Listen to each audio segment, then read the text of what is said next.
Vila Real, which translates as Royal Town, was established in 1272 and today flourishes as an agricultural hub on an upland plateau surrounded by mountains. Many of the original owner's descendants still reside in the city's remarkable old buildings, with their stately stone facades and coats of arms adorning the portals. Diogo Ko, the first navigator to arrive at the mouth of the river Congo in 1482, was also born there. Vila Real has played a significant role in the economy of the region throughout the years thanks to its advantageous location at the intersection of the provinces of the Douro Valley and Trás-os-Montes in the center of northern Portugal. For instance, it installed electricity for the first time in a Portuguese town in 1895. Vila Real, which sits atop a headland, protects aristocratic homes with coats of arms, manual iron windows and conventional wrought iron balconies.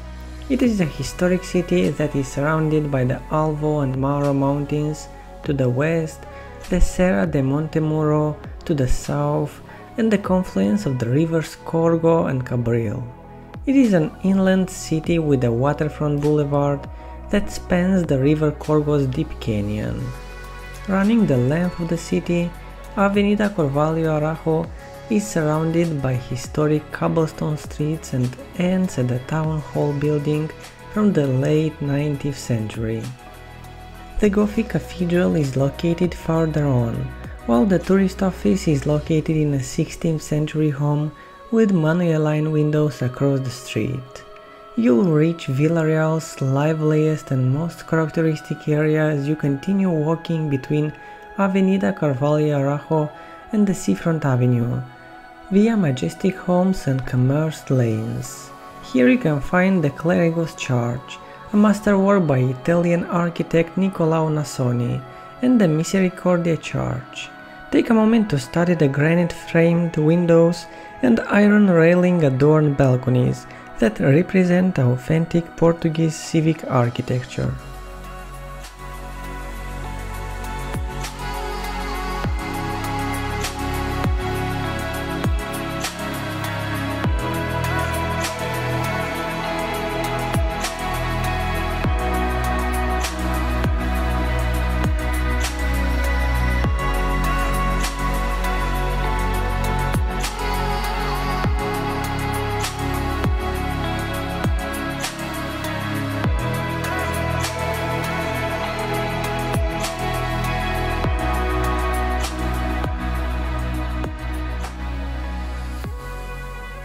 While you're enjoying these awesome drone shots, don't forget to like and subscribe and ring the bell.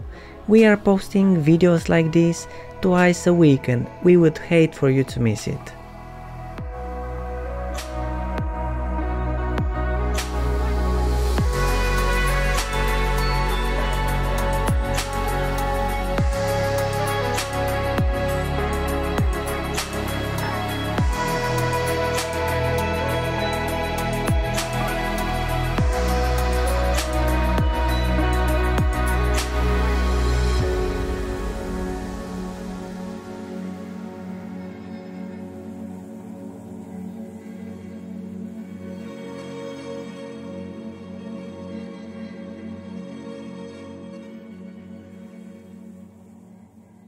The Mateus Palace, one of the crown jewels of Portuguese Baroque, was created by Niccolao Nasoni and is located in the outskirts of Vila Real.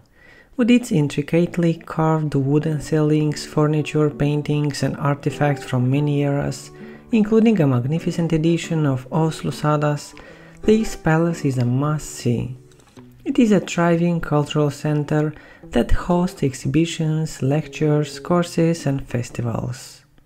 The Alvo Natural Park, which can be reached by traveling in the other way from the Mateus Palace, is home to quaint traditional settlements such as Lamas de Olo and Ermelo, as well as the Fisgas de Ermelo waterfalls. These are unmatched natural settings with exquisite vistas. The 1528 built Church of San Pedro in Rua da Portela has a beautiful Baroque facade and an interior decorated with extremely rare azulejo glazed tiles from the 17th century. All that is left of the Dominican monastery of São Domingos, built for King Juve I in 1427. The ancient rock temple of Panoias, located 5 km northeast of Vila Real, is where the Romans sacrificed animals and presumably humans to their gods. The uncommon black and dark grey pottery from Bizales, a little community 6 km to the west, is well known for being colored by wood smoke during slow fire. These robust containers are employed for water transportation, cooking, and oil and olive storage.